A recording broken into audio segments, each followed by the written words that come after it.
student, let's read the question. And question says that hybridization of diborane is, first option is sp, second option is sp2, and third option is sp3, and fourth option is sp3d2. तो यहाँ पे पहले तो हमें यहाँ पे समझना पड़ेगा what is your key concept यहाँ पे आपके पास है, that is your hybridization. Hybridization क्या होता है? हाइब्रिडाइजेशन को हम डिफाइन करें, it is defined as intermixing of atomic orbital, intermixing of atomic orbital so that hybrid orbital are produced. Hybrid orbitals are produced. These hybrid orbitals are equivalent in energy and shape. Are equivalent in energy and shape. Equivalent in energy and shape. Equivalent in energy and shape. तो ये आपके पास जो hybridisation है. अब यहाँ पे hybridisation होती है, मान लीजिए हमारे पास दो एटॉमिक ऑर्बिटल ओवरलैप करते हैं, इसका मतलब ये क्या प्रोड्यूस करेंगे, टू ही आपके पास जो यहाँ पर हाइब्रिड ऑर्बिटल जो है, हाइब्रिड ऑर्बिटल यहाँ से क्या करेंगे, प्रोड्यूस करेंगे. ओके, तो हमें यहाँ पे बताना है कि डाइबोरेन की हाइब्रिडाइजेशन क्या है. डाइबोरेन क्या होता है, अगर हम ध्यान से देखिए क्वेश्चन के ऊपर आता है, डाइबोरेन होता है B2H6. ओके, नो आपको पता है बोरोन का हाइब्रिडाइजेशन क्या होता है. पहले बोरोन का हम इलेक्ट्रॉनिक कॉन्फ़िगरेशन लिखे, एटॉमिक नंबर 5 है, 1s2 2s2, और यहाँ पे आपके पास आ जाएगा दैट इज योर 2p1.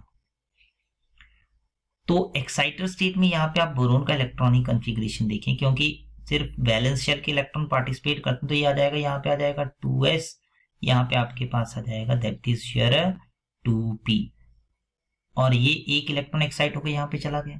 ये तीनों ऑर्बिटल आपस में ओवरलैप करते हैं और यहाँ पे किसकी फॉर्मेशन करते हैं, sp3 हाइब्रिड ऑर्बिटल की. तो यहाँ पर जो एक बोरोन एटम है, ये इसने एक ऑर्बिटल यहाँ पे आ गया, दूसरे वाले का यहाँ पे आ गया, और तीसरे वाले का यहाँ पे आ गया. ठीक है, ये है हाइब्रिड ऑर्बिटल. और एक जो है ये आपके पास वेकेंट ऑर्बिटल है, तो ये इस तरह से यहाँ पर आपके पास जो पड़ा होगा. अब दूसरा जो बोरोन है, इसके पास भी क्या है, इसके पास एक वैकेंट ऑर्बिटल है, ये इसके साथ यहाँ पे ओवरलैप कर जाएगा. ये जो वैकेंट ऑर्बिटल है, जो खाली ऑर्बिटल है ये वाला, और जो फील्ड ऑर्बिटल होगा ये यहाँ पे ओवरलैप कर लेगा. इसी तरह से दो ऑर्बिटल जो है यहाँ पे आपके पास इस साइड भी पड़े हुए हैं. ठीक है, अब इसके पास भी एक इलेक्ट्रॉन है, इसके पास भी एक इलेक्ट्रॉन है, इसके पास भी एक इलेक्ट्रॉन है आपके पास, यहाँ पर भी एक इलेक्ट्रॉन है, यहाँ पर भी एक इलेक्ट्रॉन, यहाँ पर भी एक इलेक्ट्रॉन है. हाइड्रोजन एटम आएगा, ये क्या करेगा, इसके साथ ओवरलैप करेगा और यहाँ पर बॉन्ड बना देगा सिग्मा. यहाँ पे आया, इसके साथ ओवरलैप किया, बॉन्ड बना गया सिग्मा. यहाँ पे हाइड्रोजन एटम आया, इसके साथ ओवरलैप किया, बॉन्ड बना दिए सिग्मा. यहाँ पे हाइड्रोजन एटम आया, इसके साथ ओवरलैप किया, बॉन्ड बना दिए सिग्मा. यहाँ पर हाइड्रोजन एटम आया, इसके साथ ओवरलैप किया, बॉन्ड क्या बना दिया, सिग्मा. तो यहाँ पर भी सिग्मा बॉन्ड है, यहाँ पर भी सिग्मा बॉन्ड है, यहाँ पर भी सिग्मा बॉन्ड है, यहाँ पर भी सिग्मा है, इस साइड भी सिग्मा और इस साइड भी सिग्मा. तो ये जो बॉन्ड बना है, ये जो है नॉर्मल बॉन्ड है, इसको बोलते हैं two centre two electron bond.